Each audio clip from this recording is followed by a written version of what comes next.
All right, well, this is Dr. Chet Snow at Signs of Destiny 2003 in Tempe, Arizona. We're continuing with our Sunday program, and this afternoon it is my great pleasure to introduce to you Jordan Maxwell. Jordan Maxwell is one of America's foremost researchers and writers and broadcasters in the whole field of religious esotericism, symbols, the stars, looking at our world from different points of view. He was the religion editor for The Truth Seeker out of San Diego for some time, The Truth Seeker being America's oldest metaphysical publication. Its founding was all the way back in 1879, so still going on today. Jordan at the moment has a radio show, talk radio out of Los Angeles, which is his home, and he is broadcasting and primarily working with television shows and radio at this time. But as I mentioned to you, he is the author of Matrix of Power, the interviews, including the ones with Zecharia Sitchin that are on video, and he wrote the preface for this extraordinary book that has given us the title of his talk today, Symbols, Sex, and the Stars. And by that I do think he means the ones in the sky and not in Hollywood. Thank you, Jordan Maxwell.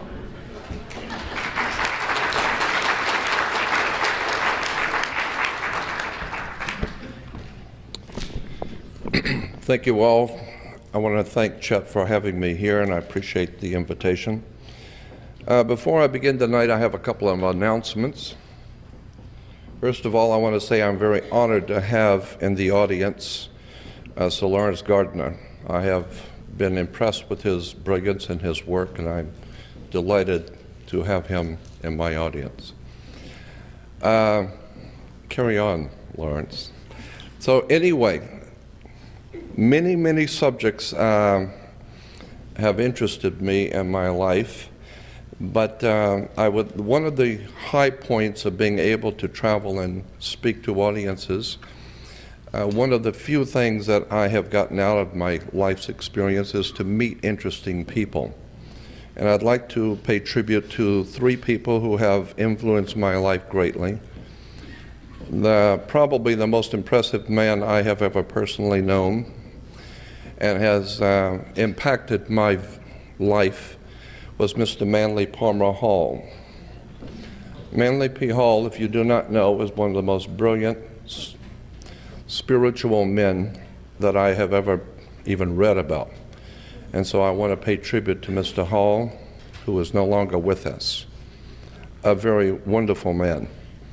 Two other people who have influenced me are here with us at this conference, and they have in fact impressed me a great deal with their work, and that is Dr. Louis Turey and William Henry.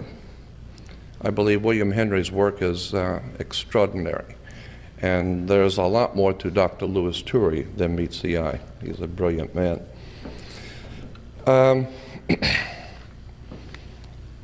Unfortunately, so many times that people in this country, especially in Western civilization, they use the term that America is a land of law. This is a country that's based on law. In point of fact, there's nothing could be further from the truth. The entire world is not based on law. The entire world is based on power, period. Money, political power, and political power is corrupted, and when you concentrate political power, it becomes very corrupt. What we have today in this country is something called consensus reality. Consensus reality is a word you need to think about. We don't have laws in America, we have consensus reality, meaning that the reality that we live by each day we believe to be the law. In point of fact, it is not the law. Too many people have accepted things that they've been told. They haven't done their homework. They don't read. Americans are one of the most illiterate people in the world. They don't read. The problem with America is that 99% of everything that we know isn't true. And there's a whole world of occult or hidden knowledge that has been hidden from the eyes of the people of the world and has become the property of a handful of people who feel that this kind of legitimate occult knowledge is on a need-to-know basis, and they don't figure you need to know. So consequently, and I understand that thinking, but I would suggest that you think about the principle that if you, say, have a two-story building and you're going to put a lot of weight on the second floor, you're going to bring in big computers or printing presses or whatever, the smart thing to do, if you're wise, before you bring in any heavy weight, you might want to go downstairs, get a tall ladder, and hire someone who knows what they're doing, and go up through the ceiling tiles and look at the foundation of the floor you're going to put this weight on to see if it's going to carry it. So what you have done, because of your intelligence, you're standing under the foundation you're going to build on. This is the concept of standing under to get understanding. If you don't understand the basis of the things you believe, you're going to be taught all kinds of things. You need to do your homework. You need to go back to the beginning of all things, and do not take anything for granted. Mr. Manly Hall once quipped that always trust a person looking for the truth. Don't ever trust the one who's found it. Because the universe is not only stranger than you imagine, it's stranger than you can imagine. And one lecturer one time made a statement that stuck with me. He says, if you can discuss with a large audience something about God so that everyone can understand what you're saying, then that would prove conclusively that you don't know anything. Because any God that your pea-brained, ignorant, ill-informed, unread intellect can understand cannot be that great power that has divinely ordained the universe. What you need to understand is we have no comprehension at all of the divine. The world is far, far bigger and deeper than you suspect. Our lineage as humans go back hundreds of thousands, and if Michael Kramer is right, perhaps even millions of years. We're discovering now civilizations that have existed for probably hundreds of thousands of years that we just were not privy to know about. I believe that these are the days in which the Bible calls the days of the meting out of justice. What goes around comes around. And it's a time in which the powers of the universe are going to enlighten mankind whether they're ready or not. And unfortunately, I don't think there are too many people in the world who are ready for the very near future that's coming. Again, I have always been interested in words, terms, symbols, emblems, because I think that's the way the Spirit communicates with us, is with symbols. The Romans, the ancient Romans had a saying in their law that said, quote, "Let them who wish to be deceived, be deceived." Quite simply, the Roman law was, if you're so stupid to want to be deceived, go ahead. If you had any brains at all, you do your homework and take many, many days and hours, the kind of thing that Sir Lawrence Gardner does. Spend a lot of time researching, studying, and then you're going to find out, yes, what we're faced with in this world is consensus reality. It has very little to do with the real truth.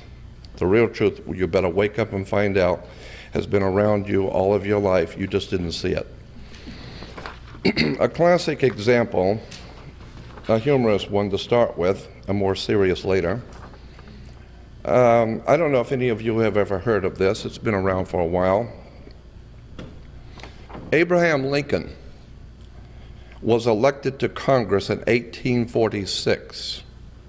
John Kennedy was elected to Congress in 1946. Abe Lincoln was elected president in 1860. John Kennedy was elected president in 1960. The names Lincoln and Kennedy both contain 7 letters. Both presidents were particularly concerned with civil rights. Both of the presidents' wives lost children while living in the White House.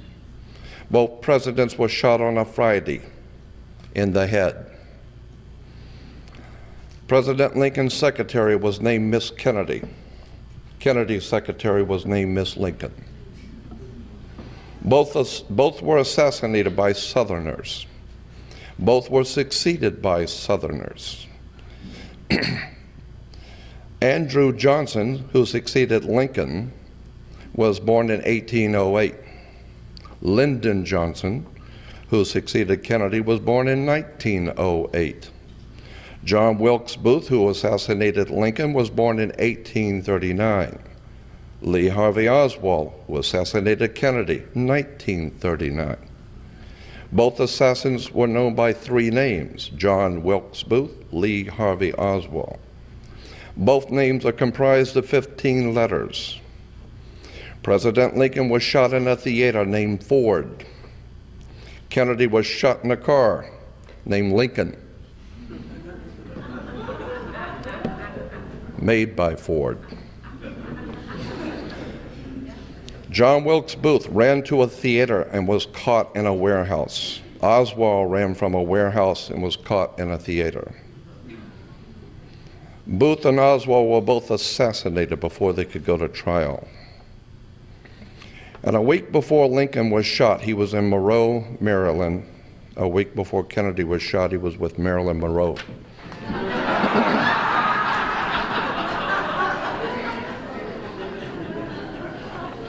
I read you that to impress upon your minds that there is an occult world going on around you. The men in power in this world that we live in are there by divine appointment.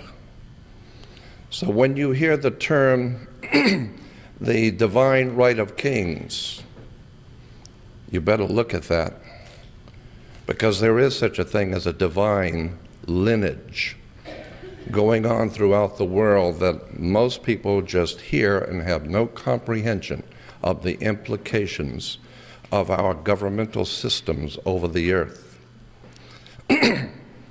I'm nowhere near being an authority on anything. I've never been the world's foremost authority on any subject. I feel that I am an ordinary man pursuing extraordinary knowledge.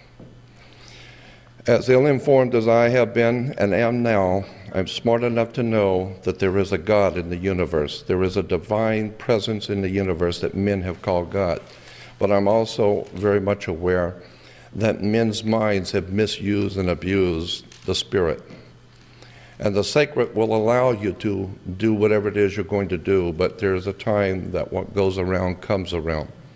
And I am warning my audience to keep in mind that there is a spiritual matrix, a dynamics that's at work in this world today, and there are events coming upon the inhabited earth that men are falling into heart attacks and traumas because they understand what is about to happen on the face of the earth. We are in some momentous times, and I believe the spirit of the God is operating in mankind today. What I'm saying is that we are in for some interesting times, because the powers that be on this earth are vying for power. And again, let's go back to the concept of words and terms and how they affect us. Let me give you an example. Corpus Juris Secundum is an encyclopedic set, huge, maybe 100 volumes or more, in our good law library. Corpus Juris Secundum is the complete restatement of the entire American law as reported in all cases. Anything that you would call American law is in Corpus Juris Secundum, period. Under attorney and client, Corpus Juris Secundum says, under the heading of attorney and client, an attorney has an obligation to the courts and to the government no less significant than his obligation to his clients. Thus, an attorney occupies a dual position that imposes dual obligations. His first duty is to the courts and to the government, and not to his client. And whatever duties his client may conflict with those he owes as an officer of the court, the former must yield to the latter. So if you hire an attorney and you don't like what's happening in the court, then you got nothing to say about it, period. A client is one who applies to an attorney or a lawyer or a counselor for advice in the direction of question of law. So if you hire an attorney, you will become known as a client. A client is also called, quote, a ward of the court, end quote, in regard to his relationship with his attorney. So if you hire an attorney, you're a client. And if you're a client, the law says you are a ward of the court. Why is this important? Because in Black's Law Dictionary it says a ward of the court is an infant or person of unsound mind. Basically meaning if you hire an attorney, you're an idiot. Why? Because if you had any sense, you wouldn't be in court to start with. Why do we have a court? You play basketball and tennis on a court. How do you play tennis on a court? With a racket. Why? The whole thing's a racket. You think they use these terms by chance? You better go back and do your homework. There's something bigger going on here. I'll talk about courts in a minute. One of my favorite subjects is law. I know nothing about it, but I'm fascinated with it. In a law dictionary, you talk about being human. Well, I have human rights, the Human Rights Commission. You know what the word human means in a law dictionary? Hue is a word for color. So you're a colored person. Hue, man. You look up the word human in a law dictionary, and it says, sea monster. Law dictionary, not Jordan Maxwell. Sea monster. Okay, you look up the word monster. A monster is a human being by birth, but in some parts resembling a lower animal. A monster, having no inheritable blood and cannot be an heir to any land. So much for being a human being. And of course, that is the way the superior authorities on the earth view the human family. And I have for many years made myself known around the world as being a revolutionary, radical thinker. I have a lot of problems with government and tyranny, totalitarian fascism. Like Indiana Jones said in one of his movies, I don't like Nazism. I don't like Nazis. I don't like tyranny. I don't believe the God that created us divinely ordained us to be in chains.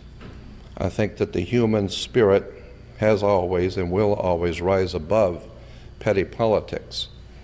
But I also understand, I may not agree with necessarily, but I do understand the thinking of powerful men who look upon the masses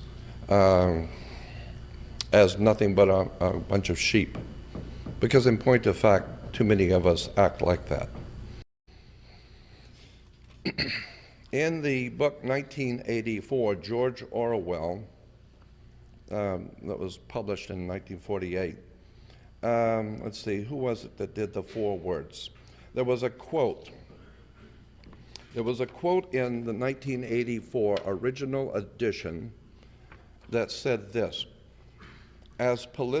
quote, as political and economic freedom diminishes, I'm sorry, it was Aldous Huxley, Julian Huxley. Julian Huxley said this in 1984 book. As political and economic freedom diminishes, sexual freedom tends compensatingly to increase. And the dictator, unless he needs cannon fodder or families with which to colonize the empty and conquered territories, will do well to encourage that freedom.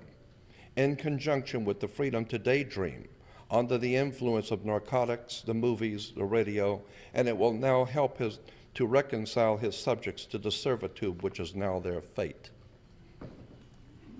So the people who run this world know that most people couldn't care less about truth. America is not the land of the free and the home of the brave. We're not free or brave. Need to wake up and find out we're just here. The people who founded this country were men that we can't even converse with.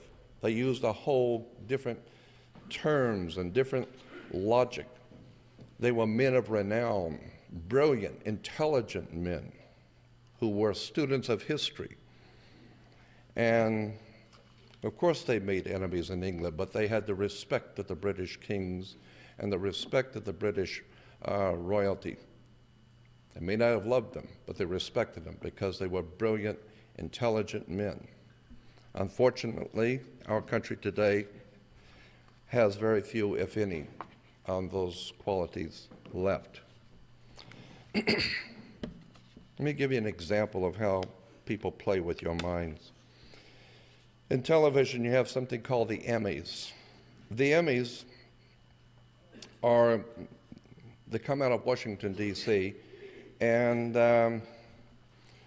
unfortunately, I forgot to put down what this name is, but the acronym is NATAS, National Academy of Television Arts and Sciences. Yes, NATAS, National Academy of Television Arts and Sciences, puts out the Emmys each year. NATAS. Go backwards. SATAN, okay? I don't believe in Satan as a devil. It's not an article of my faith, but I do believe that there is a profound presence of dark power on the earth. The word devil is simply the word evil with a D in front of it. And the word God comes from a German word Goth, which gives us the root word for good. You take an O out of good and it becomes God. And God is good and devil is evil. You need to understand that words and terms are divinely put into a flow so that your mind can accept concepts. I don't accept anything. I want to know, Christians are called believers. I've often wondered, why would anyone call themselves a believer? I mean, if you are on death row, or if you are being tried for a capital crime, and your attorney is going through the different jurors, and they come across someone and they ask you, do you know anything about this case? And you say, oh yes, I already have decided this guy is guilty, and that's it. Well, they can't use you. Why? Well, because you're prejudiced. You haven't even heard the facts yet, and you've already decided. So consequently, you are a believer. You believe that the person is guilty, which obviously shows you do not have an open mind. You are not very well read, and consequently cannot be trusted to make any kind of a decision. And consequently, today, in religion throughout the world, unfortunately, they are believers. Why? Because they don't know anything. They're believers. Once you understand what words mean, the very word church is a classic example. We have Christians talking about Christ, having no idea in the world what the word Christ means. How would you know an antichrist if you don't even know what the word Christ means? Christ comes from a Greek word Christos, which gives us Pillsbury Crisco. Crisco is a cooking oil. That's what Christos or Christ means, oil. Therefore, Jesus the Christ is Jesus the oil, Jesus the Christos.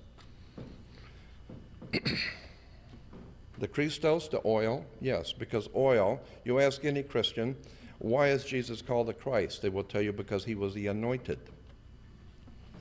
Why? Because even in the British tradition today, the king and queen is anointed in the head with holy oil.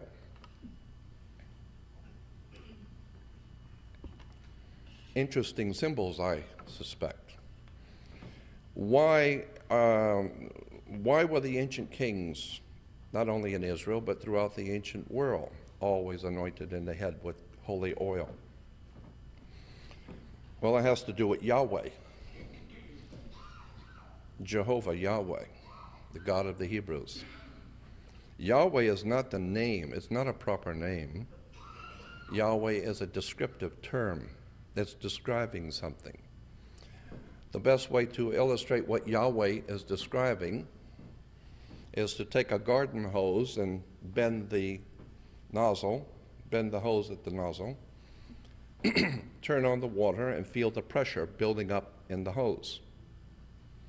When you release the hose, the water does not pour out, it blows out.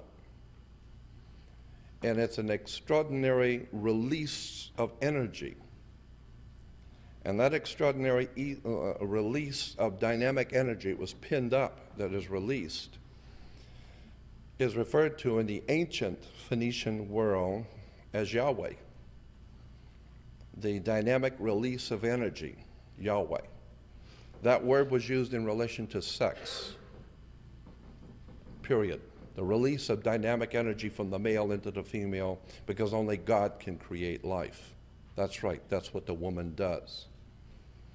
And consequently, Yahweh is connected directly to the sex act. This is why Jewish physicists tell us the whole universe came into existence with a big bang.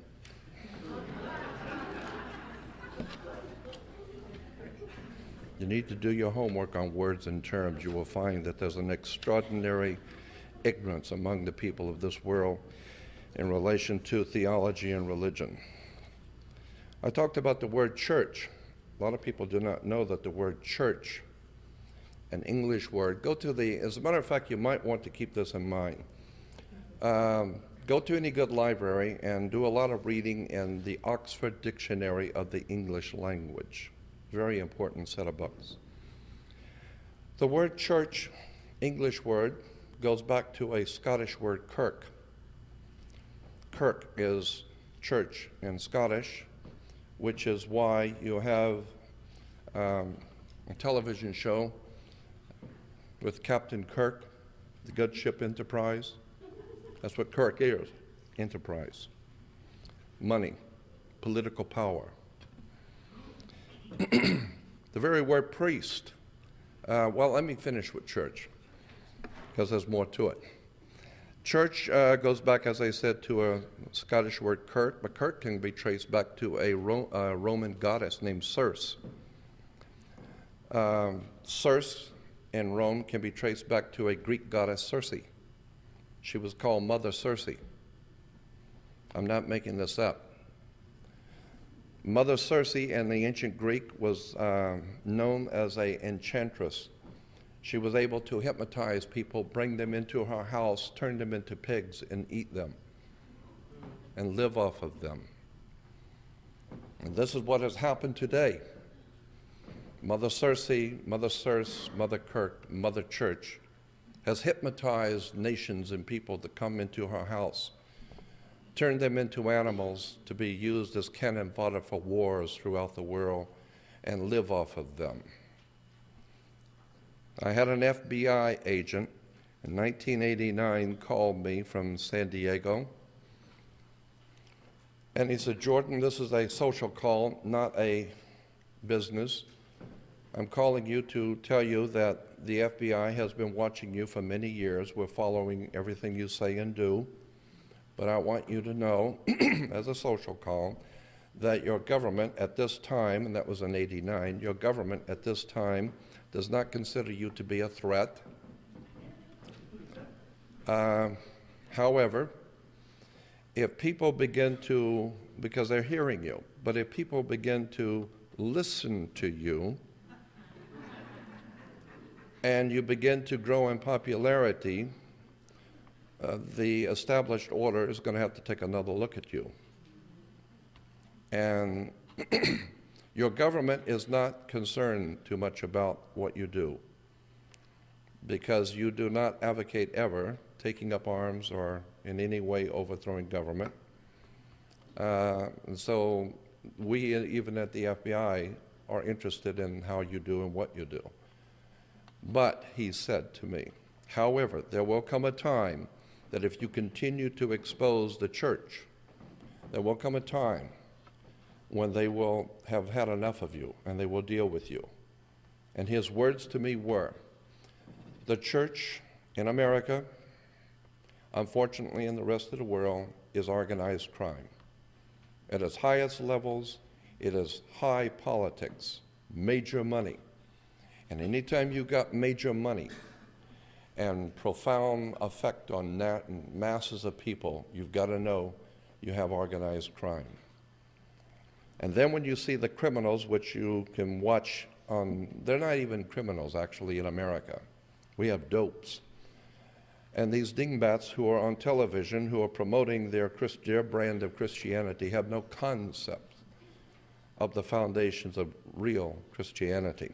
Unfortunately, they're making millions of dollars soaking the public because it's an entertainment affair. It has nothing to do with truth. As a matter of fact, if you go to the dictionary, an ordinary dictionary, look up the word priest. It comes from a Greek word meaning a head or the head of cattle, basic meaning the leader of the herd of cows. This is in a dictionary. So if you're a priest, you're leading cows, you're leading the herd. Again, I just believe that looking at words and terms and symbols is extraordinarily important, because for the first time you will discover how much you didn't know. And I'm sure that probably many of you have heard of the Celtic Druids. The Druid system in Europe has dominated most all of Europe.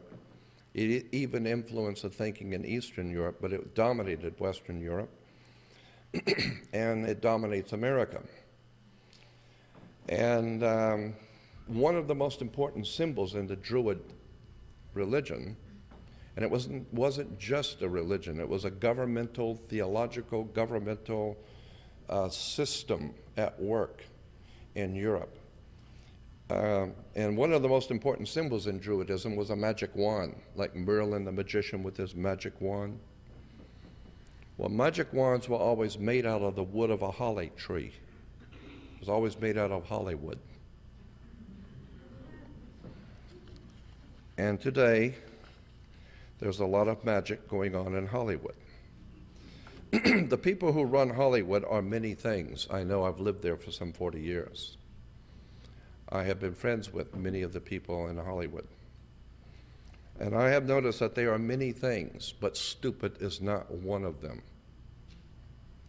They're brilliant people who are on the cutting edge of intellectual acumen. And they're telling you a lot of things in movies. We watch things like Indiana Jones and Raiders of the Lost Ark. Profound stuff, I suggest, because Steven Spielberg is many things, but stupid isn't one of them. I know the lady from England who is in charge of his personal library at SKG. I've gone up to visit her. And from what I was able to see, Steven Spielberg has a personal library that would blow your mind. It's an incredible collection of brilliant reference works in the ancient world and religions, etc. But when you begin to look at the stories, look at this. America wants the lost ark, and they're sending the best man they've got, Indiana Jones.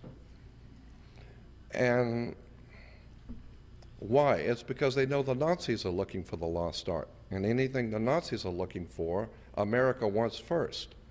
Because the Nazis are not stupid either. And if the Nazis are looking for, and Hitler wants the lost ark, it must be important. And if it's that important, then America wants it instead of Nazis. So consequently, Indiana Jones is sent to find the lost ark. Where does he go first? Well, the same place the Nazis go first, obviously, to Tibet.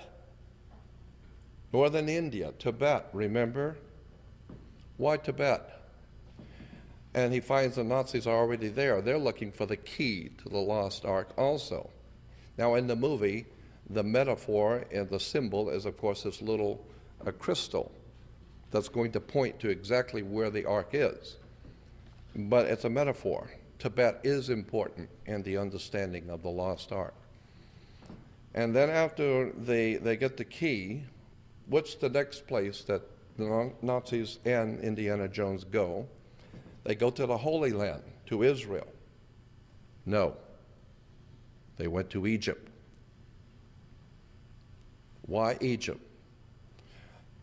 There's a reason why England, France and Germany, and America, but mostly France, Germany, and England, have been busy spending huge sums of money over the past 150 years in excavations in Egypt. Why do you think Lord Carnarvon financed the expeditions into Egypt and looking for lost tombs, etc.? All of this has a mystique of Indiana Jones, but in point of fact, there's something very serious going on here, because these people in England, France, and Germany that finance these expeditions are looking for something. And it's not the pretty artifacts to show the children in a museum. The men who run this world know that there's something very serious going on the planet. Tibet plays a very important part, and Egypt plays a very important part. You better go back and look at the megalithic architecture around the world, from the pyramids to Stonehenge. And Stonehenge itself used the same measurements that was used on the pyramid, the Great Pyramid of Giza. If you've never been in the Great Pyramid of Giza, I will tell you it's an extraordinary experience.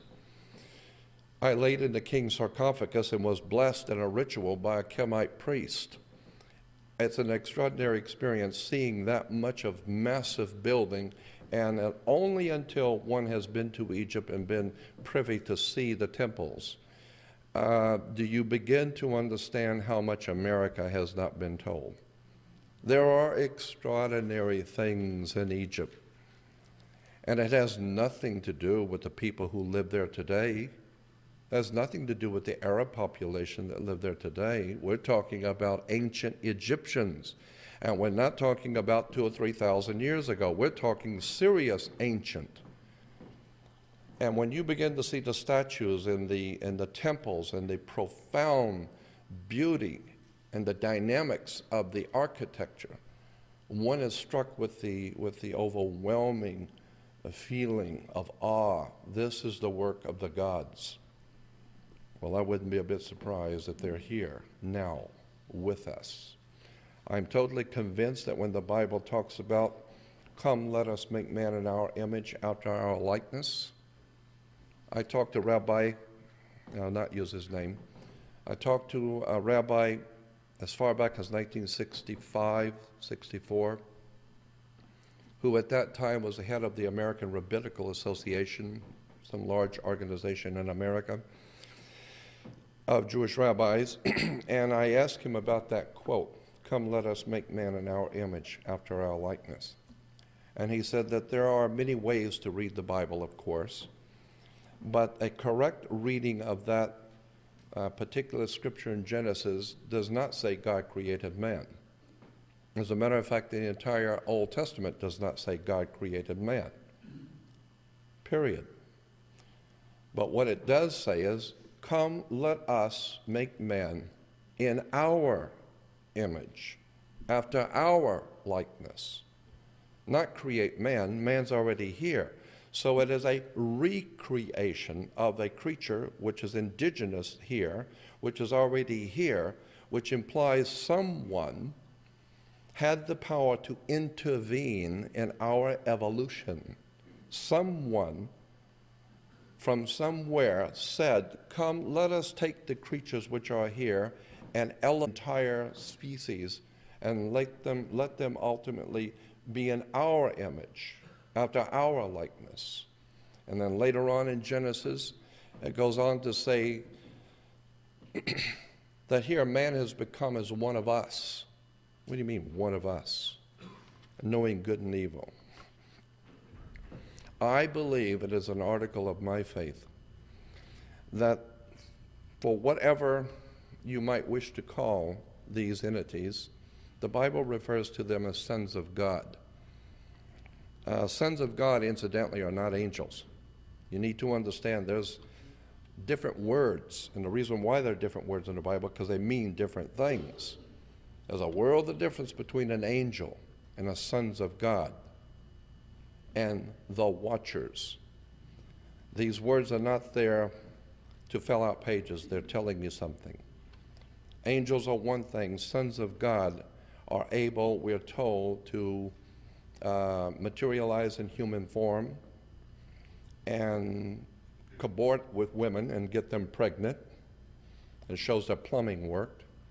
And consequently, if they're able to have offspring through women, I cannot imagine a woman being talked into bed by some hideous creature from another world, but I can believe she might be talked into bed by a very handsome, good-looking man who is not human. He just looks human.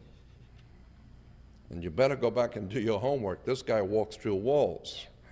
Consequently, I believe, as an article of my faith, that there are individuals on the earth today who are, for a lack of a better term, divinely ordained in their position of power.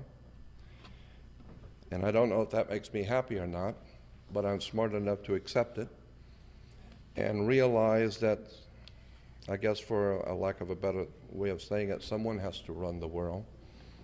And if they are here and they have come here from another place and another time, they have extraordinary wisdom, power, and knowledge. And consequently, I don't see them, if this be true, this is just an article of my belief, but if this be true, that there are entities here who are not completely human, but who are a combination of the divine and human, then I see no problem with this. I accept that there are powers over us, and I think that they will reward you for your diligence and your intelligence. If you intend to be stupid, then let them. So consequently, I think that what's going on in the world today, and it's unfortunate because there's some very serious things happening in the world today, and I'm not sure where it's all going, but I am sure of one thing, that we are leaving an old dispensation, an old period of time, and we are entering a new dispensation, for a lack of a better term. We're entering into a new time on the evolution of man. I believe that man is not just evolving, mankind is mutating, I think is a better word. You might want to look up a word. I'm going to give you some terms to do some research on. Look up the word new man, N-E-W-M-A-N, the new man. This is why certain names like Paul Newman or Harry Friedman or Harry Freeman. Free man implies that you were born to a family who are considered free, so therefore your last name is Freeman. Or if you were born into a slave family and have obtained your freedom, you become Harry Friedman. If you are now part of the mutation of the human family into what is called the new man, you can have a name like Harry Newman, okay? New man. Adolf Hitler talked about the new man. You need to look at that word and the terms and the implications thereof. I believe that the church and religion in general in the Western world, which is to say Judaism and Christianity, have given to the world much good and has been beneficial. But like any and all technologies and thinking, it has also brought with it many things which have hurt the human family. And so I think that this is why the human family is being mutated. I think we're being brought into a new world that you are not going to recognize in the next 20 to 50 years. I think this is going to be necessary because the way we're going now, our world is out of control. The violence and the hatred among peoples is going to have to be done away with. We're going to have to do something about the facts of life. And the facts of life is that other people are on this earth and you didn't put them there.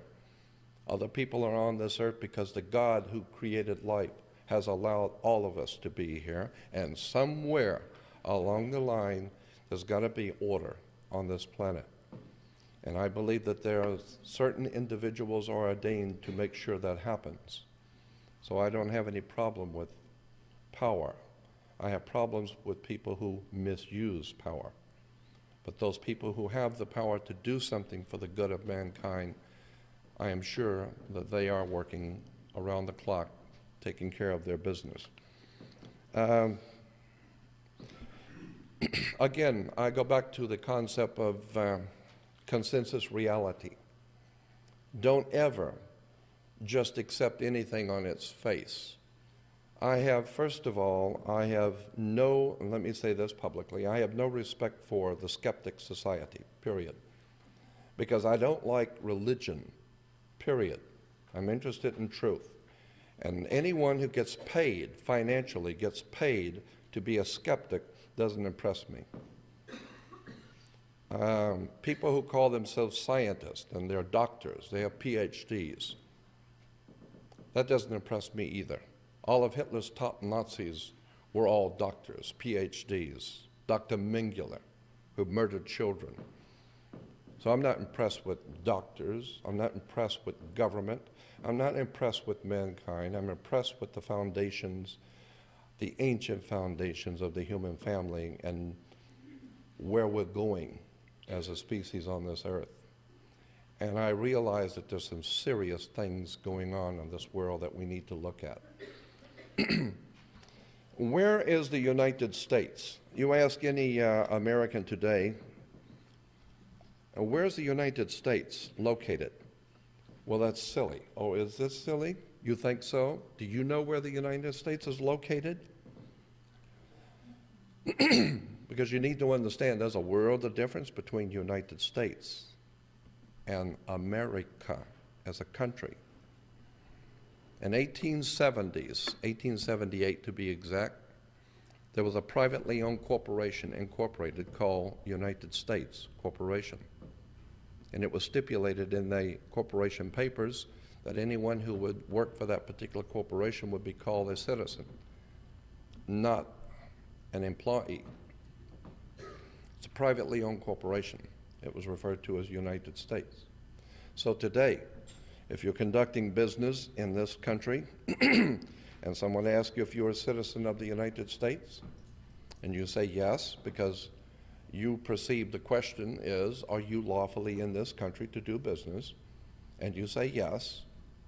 They didn't ask you if you were a citizen of America. They didn't ask you if you were lawfully in America.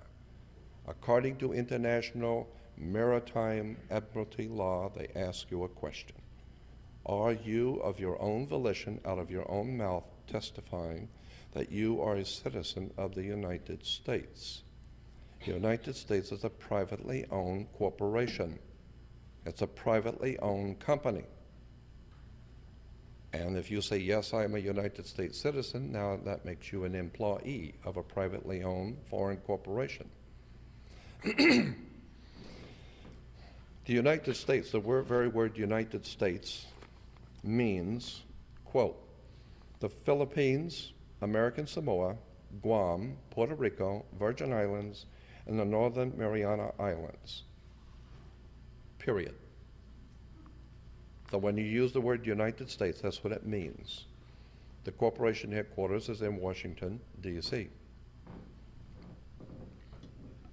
You also need to understand that Maryland is Mary land, and that Virginia gives us our word virgin or vagina. Virginia, Virgin, Mary Land. The two together is a center of power, Virgin Mary, Virginia, Mary Land. What does this have to do with anything? Well, that's the center of power in America, under the Virgin Mary. You need to look at the Vatican. Once you begin to look at the Vatican, now it's going to get serious. Because you need to remember that the Pope has dominated Europe for some 1,600 years. And Europe has dominated the world for 1,600 years. And our American system is a Vatican system. We live under the Vatican in this country. The Vatican system, of course, is based on the ancient Roman system. And in Rome, the seat of power for Caesar was called Capitol Hill. And so every morning, Caesar would go up on the hill, Capitol Hill. Capital is a Latin word for money. You either have the capital or you don't. And consequently, in the Capitol Hill, Caesar would meet with the Senate. That's what we have, a Senate. The symbols of the ancient Roman Senate were two fasces crossed, the crossing of the fasces. That's the symbol of the United States Senate, crossing of the fasces. When you see the President of the United States standing and speaking to an audience in the room where the podium and then the Speaker of the House and the Vice President sit behind him, watch that on the news every night. Somebody's always making a speech in that room. When you see someone making a speech in that room, look on both sides of the podium. Don't look at the person talking. Look at the symbols. For many will look with their eyes but not see, and will listen with their ears but not hear, and with the heart not get the sense of it. You need to open your eyes and look at the symbols on both sides of the podium, which is about an 8 or 9 foot high fascia, called a fascia, a bundle of sticks with a hatchet head, the symbol of royal power in Rome. Our system is under Rome. Doesn't matter what you think of the Roman Catholic Church. It doesn't matter what you think of the religion of the Roman Catholic Church. All you need to know is your country is dominated by the Pope, period. You've got a problem with that? Consequently, when you begin to look at this way our government operates and the words that are used and the symbols, you begin to see that the most powerful law in the world, and let me explain to you this. There are two basic kinds of law on the earth. One is called civil law. It goes back to a Latin word civili. The Ilies were, in the ancient world, the gods. Civili means the people of God. So we have something called civil law. Civil law is a law of the land. But in every country, the land is different. So that you can do things in America you can't do in Russia. You can do things in China you can't do in Africa. Because the civil law is based on the culture of the people who live on the land. But there's a far, far more powerful law that the kings and the powerful men of this planet live by. And it has nothing to do with civil law. It's called the law of water. Because on the earth there's only two things, land and water. There's 3 times more water than there is earth. So the law of water is 3 times more powerful than the law of civil law. It's called the law of the high seas, the law of water.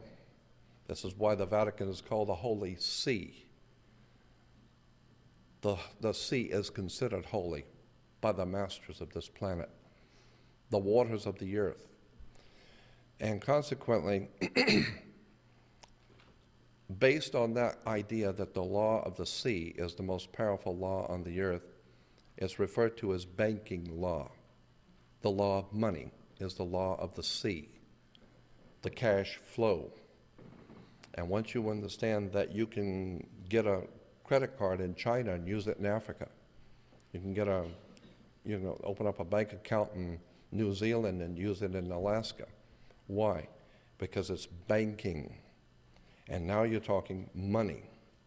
And consequently, money is run around the world in one operation. Banking is one thing. Once you understand that the law of the land is the people's law of their culture, but the law of money is called the law of water. This is why, incidentally, the Statue of Liberty could not be put on American land. It was put in a harbor, because the Statue of Liberty is a maritime admiralty symbol. It's a symbol of, it's called the Statue of Liberty, not the Statue of Freedom. There's a world of difference between freedom and liberty. Liberty means you ask your father if you can use the car. If he says no, you don't use it. Liberty is what a sailor gets when he pulls into harbor. He asks the captain if he can leave. If the captain says yes, and he most likely is not going to, but if he says yes, that means you have the liberty. You pull liberty. You don't have freedom. America is not the land of the free and the home of the brave. We're not free or brave. We're ill-informed, entertained, and totally ignorant to the powers that be on this earth and how it works. But let me give you an example of how the law of water works. When you go into a court, why do you have to go to court? As I said, you play tennis and basketball on a court. The whole idea in a court is to put the ball back in the other guy's court. So consequently, this team stands up and throws the ball at that team, and that team stands up and throws the ball back over there, and the judge sits here, and that's what he is, a judge. He's the referee. He doesn't care who wins or loses. Somebody's going to pay. And he's going to get paid, so he doesn't care who wins or loses. He's only there to make sure that the game is played correctly. It's called commerce, because the whole world is commerce. Look up the word commerce in a law dictionary. It'll tell you sexual intercourse. Marriage is a partner. Partner is a term that's used in business. And consequently, if your business with your partner doesn't work out, you're not going to God, you're going to court. And bring your check and your house and all your property with you, because it's just business, nothing personal.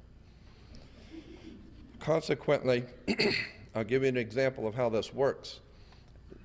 When a ship pulls into harbor, you need to understand the concept behind international banking. As a matter of fact, the judge rules from a bench in a courtroom. He rules from the bench. He sits up higher so he can look down on you, and you can look up to the law. And he sits on a bench. The word bench is simply a Latin word for a bank, so he rules for the bank. This is why he wears a black robe. But because the black robe in ceremonial black robes represent the planet Saturn. Saturn is the god of law, order, and banking. The inhibitor, the one who can put you in jail, can inhibit your business. Saturn. He's referred to as Lord of the Rings. Hollywood's still making movies about Lord of the Rings, and Americans just love it and have no idea in the world what they're looking at. They're telling you something, but you're not listening. So Saturn is the Lord of the black robe. Judges wear black robes. Catholic priests wear black robes. Rabbis wear black robes. Used to, kids graduating from high school and university wear black robe. Black robes are the robes of the planet Saturn. Saturn color was black. The god Saturn in the ancient Phoenician world was referred to as El, E-L. This is why if you're continuing today to worship the planet Saturn, you become known as an elder. How did you get to be an elder? You got elected with elections. Because you were elected, now you're one of the elites. You have become elevated. Consequently, words and terms are very, very interesting. Again, we go back to the court and back to maritime admiralty law, the law of banking. I want you to understand the concept behind banking. Banking is referred to, as I said, the law of water. An example is if a large ship from Japan pulls in and parks at the harbor. It's got $700 million worth of Toyotas or TVs on it. The ship was not here yesterday. It has come this morning, so it has manifested. So every single piece on that ship that's going to make money for somebody has to be accounted for. So the captain, which represents capital, money, the captain has to report to the port authorities all of the vital signs on every single thing sold and brought into this country. Is it a 4-door, 2-door? Does it have air conditioning, 6-cylinder, what?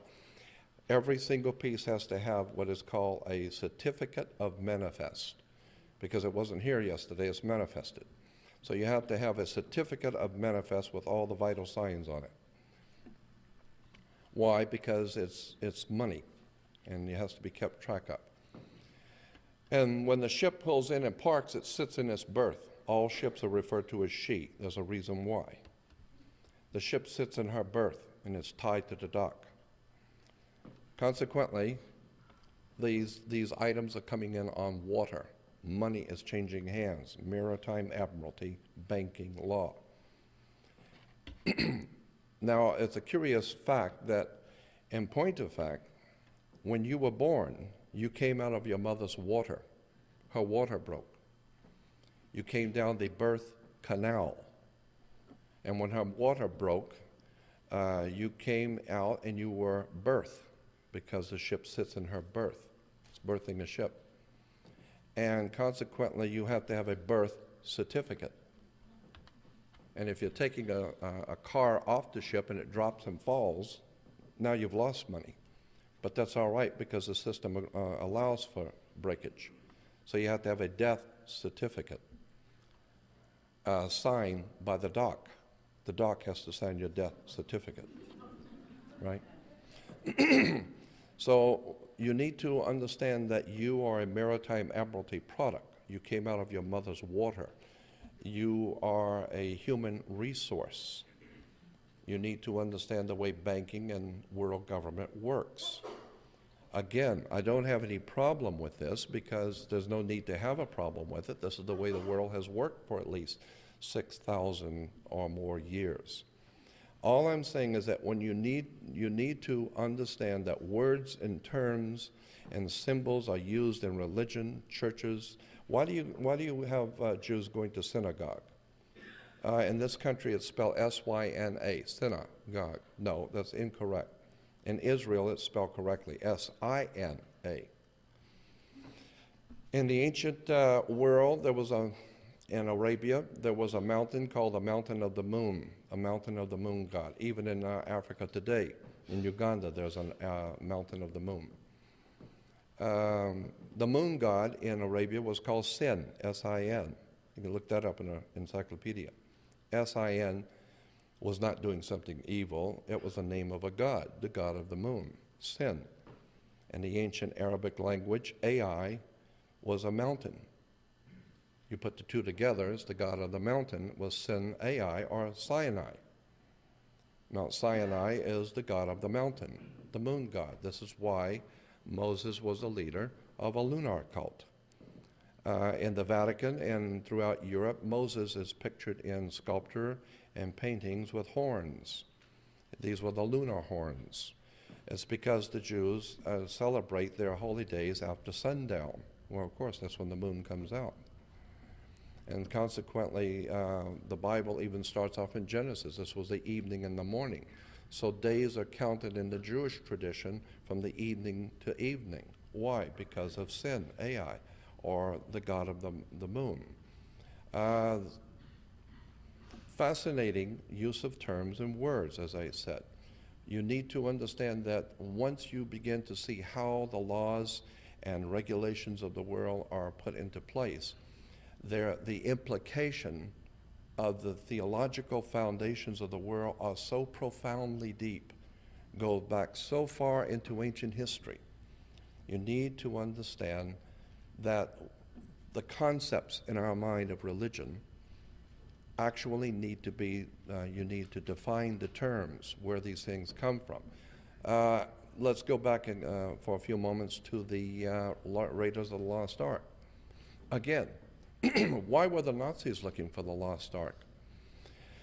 Also, I don't know if any of you caught this in Indiana Jones, but there was a Frenchman leading the Nazis in their pursuit of the lost ark. What was this Frenchman all about? Why was he the authority and the Nazis were following him? Well, it has to do with something called the French Grand Orient Temple Masonry. It has to do with the French are not stupid either. As a matter of fact, France is probably the depository, the largest depository of the occult literature of the world in the Louvre Museum. The French have been for many, many centuries on top of the world of the occult, use of power, words and terms. This is why the French language has been the diplomatic language of use throughout the world. There's something going on in France. Paris is called the City of Lights. Paris comes from Paris, par-Isis. Par-Isis becomes Paris, the City of Lights, the illumination, intellectual, spiritual illumination. So again, Indiana Jones, why are the Nazis looking for the lost ark? Why are both the Americans and the Germans and the French looking for the lost ark in Egypt? What's going on in Egypt? What's going on in Sinai? There is a huge story yet to come out, and I believe that eventually the entire superstructure of Western civilization is going to crumble. That's my personal opinion. I believe the entire superstructure of religio-political thinking is going to mutate rather soon. And no one is going to be able to do anything about it because there is, as I said before, a God force that is operating in the universe and it has its own agenda. And consequently, I also believe as an article of my faith that there are very powerful men in this world, powerful people who are on both sides of the spectrum, very powerful and very evil, and very powerful and very good. Because in all mankind is good and evil. And I believe that we are now seeing a struggle between the powers that have dominated this world for thousands of years. And I think that if you're going to be of any value to the human family, you had better start educating yourself to the spiritual implications and the spiritual dynamics of world politics. Who are you and where did you come from? And why are you here? And begin to look at the simple things of life. How did you even get here? I mean, what is sex? What is the connection between water, electricity, and the human life? Where did we come from, and what is the ultimate goal of the creation of the human family? And consequently, you begin saying, my God, these are the same questions the great thinkers of the ages have been asking. Well, I think very soon the gods, the Elohim in the Hebrew, the gods, and again, that's as I could talk about this stuff all night.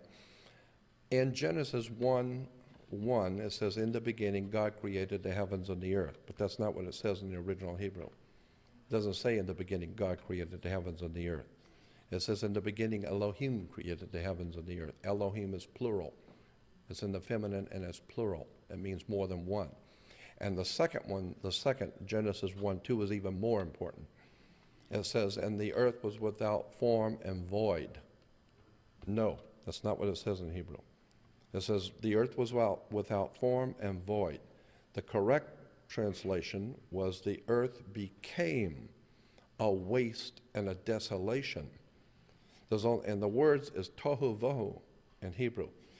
Tohu vohu is only used twice in the Bible in the Old Testament, only twice. Tohu vohu means became a waste and a desolation. In Genesis 1:2, it is used in Jeremiah, where the prophet Jeremiah says, I had a vision from God of the earth when it was a meeting place for the gods, and there was no man. And then tohu vohu, and then it became a waste and a desolation. You say, whoa, what are we talking about here? Jeremiah saw the earth when it was a meeting place for the gods, and then it became a waste and a desolation? The implications are horrendous. Because in Genesis 9:1, God says to Noah and his family after the flood, God says, "Go forth, multiply, and replenish the earth." And I've asked the rabbis and checked on it, and replenish the earth is correct. Re means do again. Why? Well, because everyone died in the flood, so you have to repopulate the earth. But go back to Genesis 2:28, where God is creating Adam and Eve, and he says the same exact words: go forth, multiply, and replenish the earth. Do it again. So what we're talking about is the same thing Jeremiah is talking about. Jeremiah says, "I saw in a vision the earth when it was a meeting place for the gods, and then it became a waste and a desolation." I believe that there is no doubt in my mind that this world has been inhabited for perhaps millions of years. And the powers that be on this earth are connected to that lineage, going back thousands and thousands of years into a world that you have never known. And somewhere along the line, I believe those powers are going to make themselves known to us. And when that happens, it's going to be an awesome event. Because the way these entities, for lack of a better term, the way these gods work is that they're very slow. They're in no hurry. When you're in control, there is no need to be in a hurry. You don't have to impress anyone or show anyone anything. When you get ready to move, the world will know it. And I believe that this is exactly what is coming now. I believe we're getting ready to see the powers of this world shaken. The prophecies in the Bible are merely one of the many different prophecies. The Aztecs, the Mayas, the Toltecs of the Incas, my God, all over the world, the ancient texts have told us there's going to come a time when, in our language, in America, we would say, what goes around comes around. And I believe that the divine presence in the universe, these entities that the Hebrews have called the Elohim, the gods, I believe they're going to very soon make their presence known. I think that Hollywood has known that. I think that even the concepts that are given to us in the motion pictures and science fiction movies are trying to tell you something. I think that Area 51, May 1st, May Day, 5/1. What is May Day? Why did the communists celebrate May Day? It's because even the American military, when you're in trouble, it was a May Day call. What are you talking about, May Day? You better go back and look at symbols. You better go back and look at the words and terms on which this whole world is based. I think we're getting ready for a time in which the mutation of the human family is going to be orchestrated by the powers that have brought us here to start with. And we're going to come face to face with the gods. We're going to come face to face, there's no doubt in my mind, with a presence that is going to be overwhelming. I had such an experience. I had an epiphany of my own. I was out on the desert with two of my friends north of Area 51, and it was about 1 o'clock in the morning, and it was totally overcast. Couldn't see anything. Turned the lights off in the car, and it's totally dark. We're 155 miles north of Las Vegas, 1 o'clock in the morning, out in the middle of nowhere. We get out of the car, and all of a sudden, just north of us, the clouds begin to open up, and two bluish-white glowing discs, the size that the moon would appear in the sky, not a little light zipping across. The size that the moon appears. Two bluish-white discs came through the clouds, and as they came through the clouds, they illuminated the clouds above them. They were awesome, is the only word I can think of. Behind them, 5 more came in. 7 bluish-white glowing discs, the size that the moon appears, and I was frightened to death. The 2 people with me were acting like they saw Santa Claus for the first time. They jumped around and were delighted. They were happy, and I was frightened. because I realized the implication of what I was seeing. I was born and raised in Gulf Breeze, Florida. At 8 years old, I was having entities in my bedroom. My whole life has been filled with other world experiences, but I have never personally been involved in anything like this. Spirits in my bedroom are one thing. This was frightening. I don't know who these people are or what they represent or what they're going to do here, but I'm getting out of here. And consequently, it was a frightening experience. 7 bluish-white discs hovered over us and began to maneuver around, and I believe that this was given to us as a prelude to something which is coming. So when I'm asked, do you believe in UFOs, I can answer truthfully, no. I don't need to. I've seen them. I've had too many experiences, as I said, from my childhood of 8 years old on up. I've had other world experiences. I've been involved in very strange and occult things which have happened, which are frightening. And that's why I have a legitimate fear of power. And that's why I don't mind submitting to people who are more powerful than I. I have no problem with that. I've even said to the gods that I'm willing to do whatever I'm supposed to do, but please don't abduct me. I don't want to go anywhere, and I don't want to wake up with something in my bedroom I can't handle. Don't frighten me. Don't frighten me. If I am to do something, then give me the work I am to do and show me what I am to do, and I will do the best to fulfill what my destiny is. But don't frighten me, because I am very frightened. I'm very, very fearful of the powers that rule this world, because they have the power of life and death in their hands. And I believe that they are picking individual people today according to their own design, according to their own agenda. And they are picking individuals today to help enlighten the whole human family. Because when they begin to make their move, they care nothing for what your views of anything are. They don't care what you think. They don't care how you view anything. You can have your own views of God. Doesn't matter. They're in charge. They've always been in charge. And when they get ready to make their move, you're going to know that what you thought was true wasn't true. And that's why when people say, well, all of this stuff about UFOs and extraterrestrials and paranormal is a bunch of bull, I always answer, you're probably right. You better hope to hell you're right.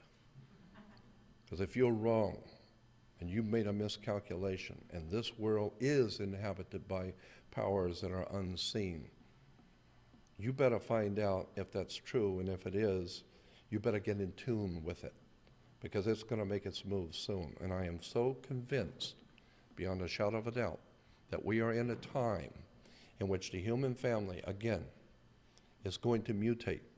It's going to come face to face with the powers that be. And there's going to be a change in the affairs of mankind. And I am frightened because of the implications of this, because we're not ready. We're not a very well-read people.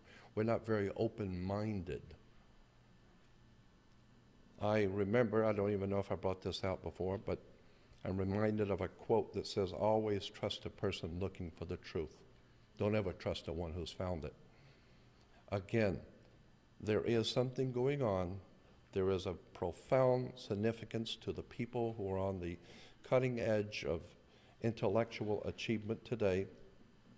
The work of people like, the writers and the authors and some of the people that are here today are on the cutting edge of a whole new technology of science, a whole new technology of power, and I do believe that individuals have been chosen to help the rest of the human family to progress and wake up and prepare yourself for what's coming. Because there's no doubt in my mind we're not going to continue the way we're going. We don't deserve freedom. We don't deserve to be treated as spiritual beings because we haven't acted like it. So, in concluding, I would like to say that one of the people I have had the pleasure of being in the company was Zachariah Sitchin. And Zach and I have talked about these things many, many times in private. I actually had a business deal with Zachariah. I wanted to do a 13-week miniseries with him and he was all for it, and we halfway through the project and it fell through. But Zachariah is a very dear friend, and I did a private interview with Zachariah Sitchin. I said, Zach, I want to ask you my kind of questions. And so he agreed. And so I'm now making it available, a private interview that I did with Zachariah Sitchin. Again, I want to thank all of you for listening to me. I do tend to ramble, but the reason why is because my interests are so varied. I'm fascinated by law, money, government, religion, theology, symbols, emblems, national coats of arms, flags, harlotry, seals.